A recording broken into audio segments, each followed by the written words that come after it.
In the grim corporate dystopia of academia in 2023, researchers are exploited. Though funded by the people, greedy publishers take their work, locking it behind paywalls so that only the rich may read it. Desperate postgrads roam the blighted streets, searching for crumbs of data to base their next paper on. Humanities researchers beg forlornly on street corners for VR headsets and 3D scanners. Nobody knows how to measure which research has had an impact on this cursed world and might yet save it. Nobody except the Library Research Support Team. This year, these dangerous radicals have continued to fight corporate control of research, helping lead the GW4 Train the Trainer program to pass their skills on to researchers and librarians. Our heroes have overhauled the university's open research policies to ensure that all researchers have the tools they need to make their research free. Of particular note is the Scholarly Works policy, a radical new open access policy that allows researchers to secure the copyright of their work so that no publisher can take it away from them. Meanwhile, in cyberspace, digital humanities librarians are creating new worlds. This year, in partnership with the Cultural Collections team, they created a virtual museum, enabling us to host exhibitions in cyberspace and allowing 3,700 visitors to explore our collections, both over the internet and in virtual reality. Our librarians are continuing to learn how to best operate in cyberspace, with one impressing their son with the knowledge of popular computer game Assassin's Creed Odyssey, as a result of their training on virtual reality as time travel.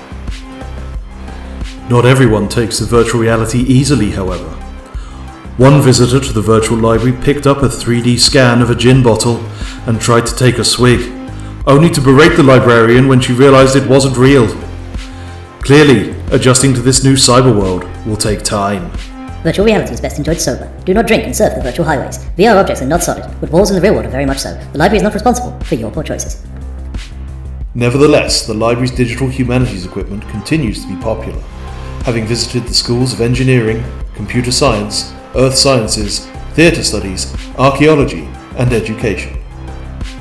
Their 3D scanners have even ventured as far as Greece and the USA. Will they eventually scan the whole world with their equipment? Only time will tell.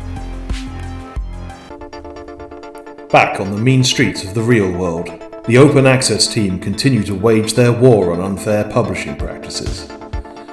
This year has seen a dramatic streamlining of processes, allowing the team to cut swiftly through over 3/4 of records waiting for their attention. Not content with this victory, the team have checked over 1,000 records for compliance with funder policies, halving the number of non-compliant records in just a few weeks. The team are planning for the future, creating a SharePoint space to hold robust documentation which is updated daily to help them adapt to this fast-changing landscape. The need to rapidly adapt to the shifting frontiers of the fight for open access has led to a job that is challenging but at times rewarding, and the team have worked hard to build a supportive and patient environment, looking out for each other when things get tough. All of this work has led to a successful adoption of open access at the university, with 90% of journal articles now being published openly, so anyone with an internet connection can read and reuse them. Notable users include a family researching conscientious objectors in World War I as part of a family history project, social workers and prospective foster parents researching adoption, patients researching their medical conditions, and one person using the university's research to identify a newt they found in their garden. Elsewhere, in the secure data bunker, the research data team continue to enable the release of the data behind the papers, while ensuring all confidential information remains safely locked away. This year, they have embedded themselves in the MSc for Applied Health Data Science, teaching a module on data management planning.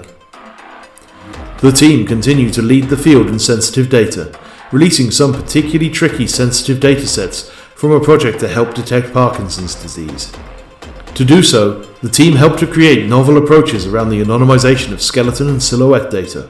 Is your skeleton safe? Ask the research data team about securing your skeleton today. Meanwhile, the Secure Data Access Room, codenamed SafePod, has received 50 bookings, with researchers coming from as far as Florida to access secure datasets in private, making it the 7th most occupied SafePod in the UK.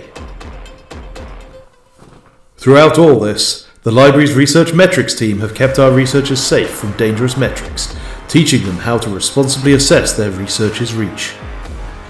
To this end, they have collaborated with researchers from health sciences to develop a brand new workshop, a practical session that helps researchers create and populate external profiles in online venues, including Pure, ORCID, and Google Scholar. Even technical issues in one workshop could not stop them. Despite the glitch, they received fantastic feedback due to their excellent teaching and judicious application of pastries. Every year, the Library Research Services team push the frontiers of open science further and further. Who knows what new challenges await them in the future? But you can be sure that these brave digital warriors will be there, fighting the good fight.